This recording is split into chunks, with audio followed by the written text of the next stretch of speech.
안녕하세요. 오늘은 그 교과서 속 지식이랑 실제 발로 딛는 경험, 이 둘 사이의 어떤 간극, 그리고 그 간극을 메우는 여정이 어떻게 한 사람의 관점이나 뭐랄까 사명감 같은 걸 바꿀 수 있는지 한번 탐구해 보겠습니다. 제주도의 한 중학교 선생님께서 보내주신 독도 탐방 기록인데요. 2016년에 있었던 전국 역사지리교사 독도 포럼, 여기에 참여하셨던 아주 생생한 경험담이에요. 이 선생님이요, 교실에서 학생들한테 독도를 좀 더 살아있는 이야기로 전하고 싶다는 그런 마음이 크셨나 봐요. 그래서 정말 3번이나 시도한 끝에 겨우 이 포럼 참가 기회를 얻으셨다고 합니다. 오늘 저희는 이 기록을 통해서 그냥 단순히 우리 땅이다 이런 구호를 넘어서요, 한 교육자가 직접 마주한 그 독도의 모습, 또 거기서 느꼈던 감정의 파고랄까요? 그리고 미래 세대에게 이 경험을 어떻게 전달할지 그 깊은 고민을 한번 따라가 보려고 합니다. 당신도 이 여정에 한번 함께 해주시겠어요? 네, 오늘 저희가 살펴볼 자료는 서귀포시에 있는 위미중학교 홍성현 선생님의 개인적인 탐방 기록입니다. 이게 단순한 기행문이라기보다는요, 교육자로서 독도를 직접 가보고 그 의미를 곱씹으면서 이게 교육적인 성찰로까지 이어지는 그런 과정이 잘 담겨 있죠. 특히 아는 것하고 느끼는 것의 차이, 이게 독도 교육에서 얼마나 중요한지를 보여주는 아주 생생한 사례라고 할 수 있겠습니다. 섬에서 또 다른 섬으로, 그리고 마침내 독도로 향했던 그 여정을 따라가면서 핵심 내용을 한번 짚어보죠. 여정의 시작은 제주였고요. 대구를 거쳐서 울진 후포항에서 배를 타셨어요. 우리가 보통 동해바다 하면 되게 변덕스럽고 뱃멀미 심하다 이런 얘기 많이 하잖아요. 그래서 이 선생님도 그런 걱정을 좀 하셨다고 해요. 그런데 진짜 놀랍게도 3박 4일 내내 바다가 거의 호수처럼 잔잔했답니다. 아, 정말요. 예. 선장님조차도 평생에 몇 번 보기 힘든 날씨라고, 운이 정말 좋은 연수단이라고 했을 정도래요. 어쩌면 뭐랄까 독도가 이분들을 좀 순순히 받아들여 준 건 아닌가, 그런 생각도 들더라고요. 허허, 그럴 수도 있겠네요. 네, 그렇게 예상과 다르게 좀 평온하게 시작한 게 오히려 그 뒤의 경험을 더 특별하게 만들었을 수도 있고요. 3시간 정도 배를 타고 도착한 울릉도는 우리가 익히 아는 대로 성인봉이 이렇게 우뚝 솟아있는 좀 험준한 화산섬이죠. 선생님 기록에는 바닷속에 거대한 종 모양이다, 이런 종상화산섬이라는 표현을 쓰셨는데 이게 평지가 거의 없는 그 독특한 지형을 잘 보여주는 것 같아요. 하지만 울릉도에서의 첫날이 마냥 또 순탄했던 것만은 아니라고 해요. 좁은 골목은 사람들로 막 붐비고 갑자기 또 비가 쏟아지는데 날씨는 덥고 습하고, 그래서 좀 지치셨다고 하더라고요. 그럼에도 불구하고 오후에는 아주 중요한 일정이 있었죠. 바로 독도 박물관하고 독도 전망대를 방문하는 거였습니다. 네, 그렇죠. 독도 박물관에서는 독도의 그 자연 환경이라든지 역사적인 기록, 또 옛날 지도에 나온 모습, 그리고 빼놓을 수 없는 게 독도를 지켜온 의용 수비대 활동, 이런 방대한 자료들을 접할 수 있었을 겁니다. 아마 교과서에서 그냥 글자로 보던 내용들을 좀 더 입체적으로 확인하는 그런 시간이 아니었을까 싶어요. 그리고 케이블카를 타고 독도 전망대에 올라갔는데 아쉽게도 그때는 수평선이 좀 흐릿해서 독도가 보이진 않았다고 합니다. 근데 여기서 좀 재미있는 건 이 보지 못했다는 사실이 오히려 다음날 독도 방문에 대한 어떤 간절함, 기대감, 이런 걸 더 키웠다는 점이에요. 뭐랄까 쉽게 모습을 보여주지 않는 대상에 대한 그런 경외감 같은 거였을까요? 바로 그 다음 날 드디어 이제 독도를 향하는 배에 오르셨습니다. 출발 전에는 약간 긴장감도 좀 있으셨대요. 혹시 날씨가 갑자기 안 좋아져서 독도에 배를 못 대면 어떡하나, 아니면 배에 문제가 생기지는 않을까, 이런 우려들이었죠. 네, 그럴 수 있죠. 근데 정말 다행히 그날은 전체 여정 중에서 날씨가 가장 맑고 파도도 아주 잔잔했다고 합니다. 여기가 정말 이야기의 클라이막스로 가는 지점인데요. 네, 그 쪽빛 바다를 쫙 가르면서 나아가니까 저 멀리 그냥 점처럼 희미하게 보이던 독도가 점차 이렇게 뚜렷하고 당당한 모습으로 다가왔다고 합니다. 주변에는 우리 해경 경비함이 아주 든든하게 해역을 지키고 있었고요. 선생님은 제주에서 출발해서 울릉도를 거쳐서 마침내 독도 땅을 딱 밟았을 때 정말 말로는 표현하기 힘든 그런 뜨거운 감정이 막 북받쳐 올랐다고 기록하셨어요.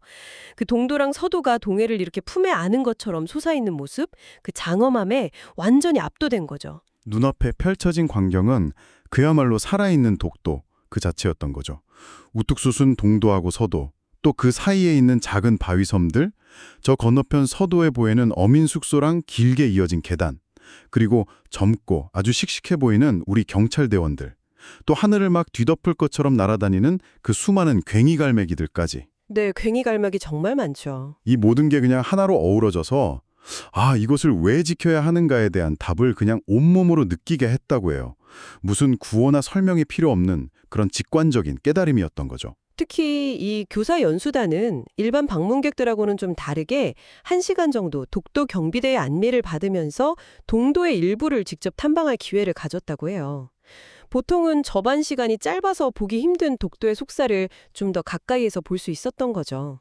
그렇군요. 이건 단순한 관광을 넘어서 독도의 어떤 지형적인 특징이나 거기서의 생활 모습을 좀 더 구체적으로 이해하는데 아주 큰 도움이 되었을 겁니다. 맞아요. 그러면서 독도에 대한 기본적인 사실들도 다시 한번 이렇게 되새기게 되셨을 거고요. 예를 들면 독도의 주소가 경상북도 울릉군 울릉읍 독도리 1번지부터 96번지까지 이어진다는 그런 사실 같은 거요. 그리고 우리가 독도를 실질적으로 관리하고 있다는 그 중요한 증거 중 하나가 바로 주민이 거주한다는 점이잖아요. 그렇습니다. 현재 민간인으로서는 김성도 씨하고 김신열 씨 부부가 유일하게 주민등록을 두고 거주하고 계시죠. 김성도 씨는 1991년부터 주소를 독도로 옮기시고 계속 어업 활동을 해오셨고요.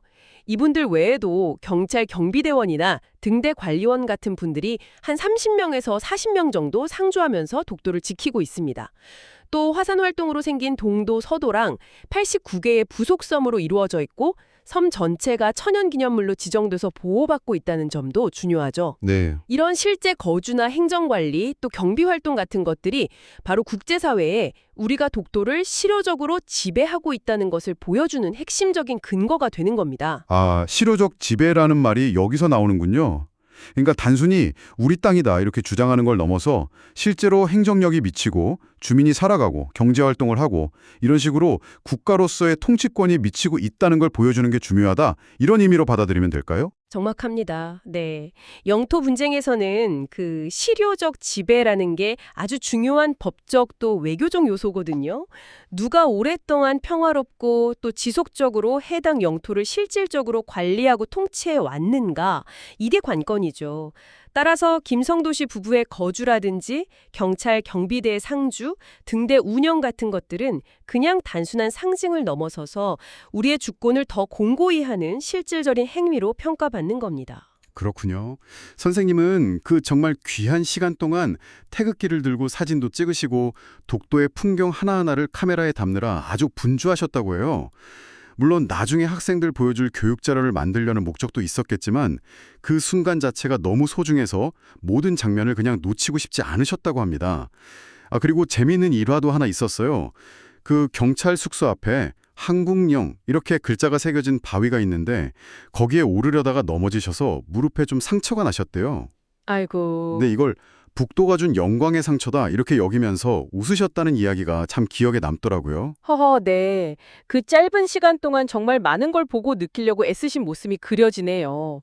그 화산섬의 흔적을 보여주는 천장굴이라든지 하얀 등대와 펄럭이는 태극기, 또 경비를 서는 대원들의 그 늠름한 모습, 절벽 위에 남아있는 녹슨 옛날 대포 자국까지 정말 정신없이 독도를 누볐다는 그 표현처럼 오감을 통해서 독도를 막 흡수하려고 하셨던 것 같아요.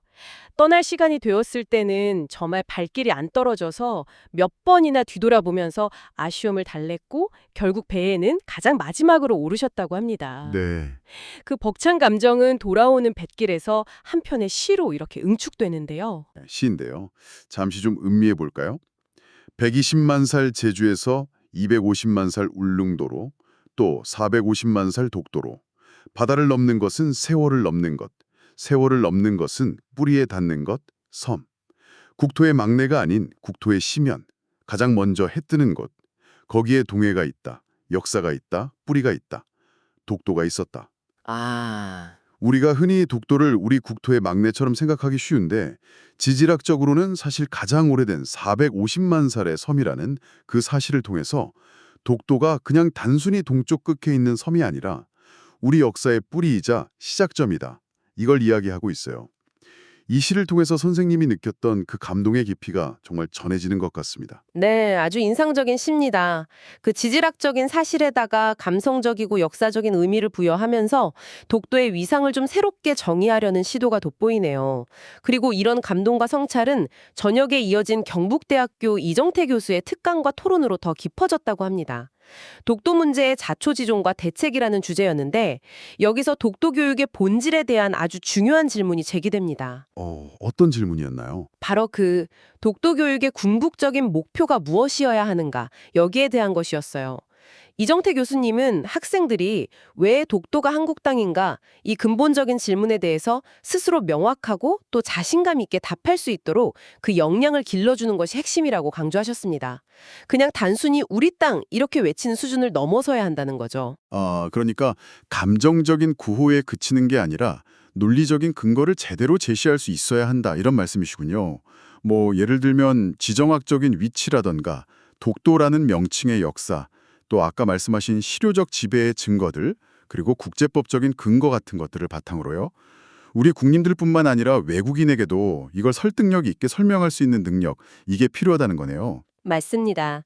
특히 김성도 씨 부부가 독도에서 실제로 거주하면서 어업 활동을 하고 또 과거에 독도 카페 운영을 언급하신 것처럼 경제 활동을 영위한다는 그 사실 자체가 어떤 이론적인 근거 못지않게 중요한 실효적 지배의 증거라고 재차 강조하셨어요. 이게 국제사회에 독도가 그냥 무인도가 아니라 우리 삶의 터전이라는 것을 보여주는 아주 강력한 메시지이기 때문입니다. 그런 이론적인 설명 능력과 더불어서 학생들의 흥미를 좀 유발하고 참여를 이끌어낼 수 있는 그런 교육 방법도 중요하게 다뤄졌다고 해요. 예를 들면 외국인 친구한테 독도를 설명하는 역할극을 해본다거나 아니면 유치원 동생들 눈높이에 맞춰서 이야기해주기, 또 부산에서 독도까지 가는 길을 안내하는 그런 상황 설정 놀이 같은 거요. 네, 재밌겠네요. 그리고 김성도 부부께 응원의 편지를 써본다든지 독도는 우리 땅 노래를 요즘 시대에 맞게 좀 개사해보기, 심지어는 꽹이 갈매기의 입장에서 독도 이야기를 써보는 활동까지 상당히 창의적이고 재밌는 아이디어들이 많이 나왔다고 합니다. 당신이라면 어떤 활동이 가장 기억에 남거나 뭐랄까 직접 한번 해보고 싶으신가요? 이런 구체적이고 활동 중심적인 아이디어들은 자칫 좀 딱딱하고 지루하게 느껴질 수 있는 영토 교육을 학생들에게 훨씬 더 친근하고 의미 있게 다가가게 하는 아주 효과적인 방법이 될 수 있겠죠. 교실에서 그냥 이론만 배우는 거랑 이렇게 직접적인 감정이입이나 참여를 통해서 배우는 건 확실히 이해의 깊이가 다를 수밖에 없을 겁니다. 이 모든 경험을 통해서 선생님은 독도 방문이 그냥 단순한 견학을 넘어서 가슴 깊은 울림과 함께 교육자로서의 어떤 무거운 책임감을 안겨주었다고 고백하셨어요. 특히 요즘처럼 급변하는 국제정세 속에서 우리 역사를 좀 되돌아보면서 독도 문제에 대해서 더욱 확고한 인식을 갖고 대비해야 한다는 그런 긴장감도 느끼셨다고 하고요. 네, 이게 단순히 과거의 문제가 아니라 현재 진행형이고 또 미래와도 직결된 문제라는 걸 시사하는 거죠. 선생님은 독도에서의 경험이 시간이 흘러도 말만 들어도 눈물이 고일 것 같은 그런 기억으로 남을 거라고, 그리고 독도의 소중함과 가치를 교실에서 어떻게 학생들에게 온전히 전달할지가 가장 큰 숙제로 남았다고 말씀하십니다. 우리 땅 어느 곳이 소중하지 않겠냐마는 그중에서 아무리 정을 주어도 부족한 듯 더욱더 보살펴주고 싶어지는 애틋한 자식 같은 독도, 이런 표현에서 그 절실함이 느껴지는 것 같아요. 결국 이 기록은 한 교육자의 개인적인 여정이 어떻게 우리 땅 독도의 그 여러 층의 의미, 역사적, 지리적, 감성적, 그리고 교육적인 의미까지 이걸 다시 한번 깊이 깨닫게 하고 또 그 가치를 다음 세대에게 어떻게 효과적으로 전달할 것인가에 대한 진지한 고민과 다짐으로 이어지는 과정을 잘 보여줍니다. 그냥 지식 전달을 넘어서서 가슴으로 역사를 느끼고 가르치려는 그런 교육자의 진정성이 묻어나는 기록이라고 할 수 있겠네요. 오늘은 제주에서 출발해서 울릉도를 거쳐 독도까지 이어진 한 중학교 선생님의 특별한 여정을 통해서 경험이라는 것이 어떻게 삶을 깊게 하고 또 교육적인 사명감으로 이어지는지 살펴보았습니다. 정말 생생한 독도의 모습, 또 그곳을 지키는 사람들 이야기, 그리고 미래 세대를 위한 교육자의 고민까지 교과서만으로는 얻기 힘든 깊이 있는 성찰의 시간이었던 것 같습니다. 네, 이 선생님의 이야기는 우리에게 질문을 던지는 것 같아요. 독도는 우리에게 단순한 영토, 그 이상의 의미를 지니잖아요. 우리의 역사, 정체성, 그리고 미래 세대에 대한 책임감과 아주 깊이 연결되어 있죠. 오늘 이야기를 들으신 당신에게 독도는 어떤 의미로 다가오나요? 그냥 지도 위에 있는 한 점을 넘어서 당신의 마음속 독도는 과연 어떤 모습으로 자리하고 있는지 잠시 생각해보는 시간을 가져보시는 것도 좋겠습니다.